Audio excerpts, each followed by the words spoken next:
Buenas tardes a todos. Continuamos con el cubrimiento del tercer simposio vallecaucano de reumatología. Una tarde productiva, muchas charlas. Estamos con el doctor Carlos Agudelo. Él es residente de reumatología de la Universidad de Antioquia y tiene una charla maravillosa en este simposio sobre los aspectos claves de las complicaciones comunes de la esclerosis sistémica. Carlos, ¿qué son los datos que nos tenemos que llevar a la casa de la charla tuya? La esclerosis sistémica, si bien no es una enfermedad frecuente, nos encontramos muchas veces con ella en la consulta de reumatología y es frecuente verla. Y es importante porque tiene una alta mortalidad con una supervivencia desde el diagnóstico a los 5 años, aproximadamente del 75% y del 62.5% a los 10 años.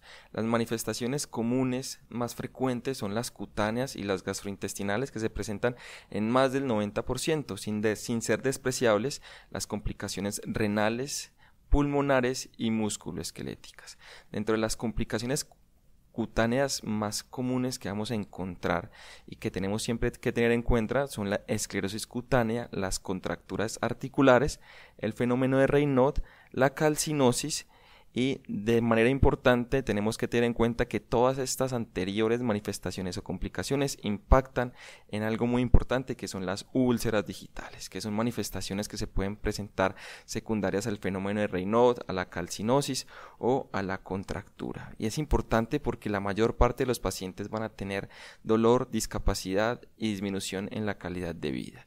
Dentro del compromiso pulmonar, en la esclerosis sistémica, hablamos de que tenemos manifestaciones muy frecuentes en las cuales encontramos la enfermedad pulmonar intersticial, que en el 80% son neumonías intersticiales no específicas y menos probablemente la neumonía intersticial usual. Pero no es únicamente lo que vamos a encontrar en el compromiso pulmonar, sino que de manera infrecuente podemos encontrar enfermedad tromboembólica, enfermedad venoclusiva, derrame pleural, neumotórax espontáneo o microaspiración recurrente.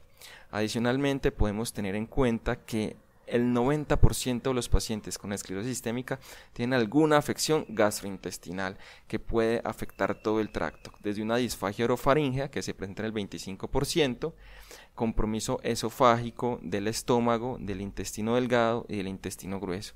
Dentro de las complicaciones en el esófago, las más importantes son la enfermedad por reflujo gastroesofágico, el esófago de Barrett, la estenosis esofágica y la enfermedad pulmonar intersticial. En las complicaciones gástricas vamos a encontrar que el 50% de los pacientes pueden tener dolor y distensión abdominal como manifestación y complicaciones por gastroparesia y ectasia venosa antral gástrica, que siempre que encontremos un paciente con anemia es indispensable descartar esta última entidad, sin desconocer que también tenemos complicaciones intestinales principalmente en el intestino delgado por sobrecrecimiento bacteriano, hipomotilidad o pseudoobstrucción, malabsorción, desnutrición, y el intestino grueso en la unión anorrectal principalmente con divertículos, incontinencia fecal y constipación que puede alternar con la diarrea.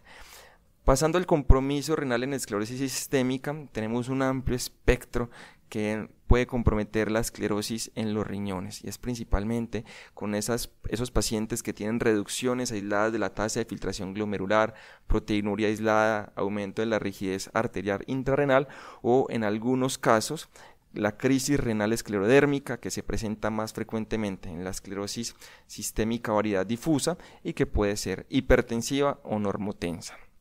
Los factores de riesgo para tener compromiso renal en la esclerosis sistémica y crisis renal esclerodérmica son entonces una variedad difusa con un índice de Rodnan mayor de 20, anticuerpos anti-RNA polimerasa 3 positivos, roces tendinosos, artritis y uso de glucocorticoides, en la cual cada vez más se disminuye la dosis como factor de riesgo, actualmente con algunos estudios que puede presentarse con dosis al menos de 7.5 miligramos al día. Y siempre la tenemos que pensar cuando tengamos pacientes hipertensos, con lesión renal aguda, con manifestaciones hematológicas por microangiopatía trombótica, por anemia hemolítica no inmune, esquistocitos en extendido de sangre periférica y trombocitopenia.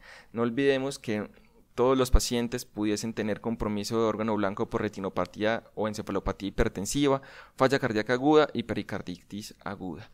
No siempre va a ser importante o no siempre va a ser indispensable más bien realizar una biopsia renal, y cada vez que tengamos un paciente con esclerosis sistémica, variedad difusa, con inicio reciente de la enfermedad, y lo encontremos hipertenso, tenemos que abordar este diagnóstico diferencial y definir si se requiere definitivamente o no realizar la biopsia.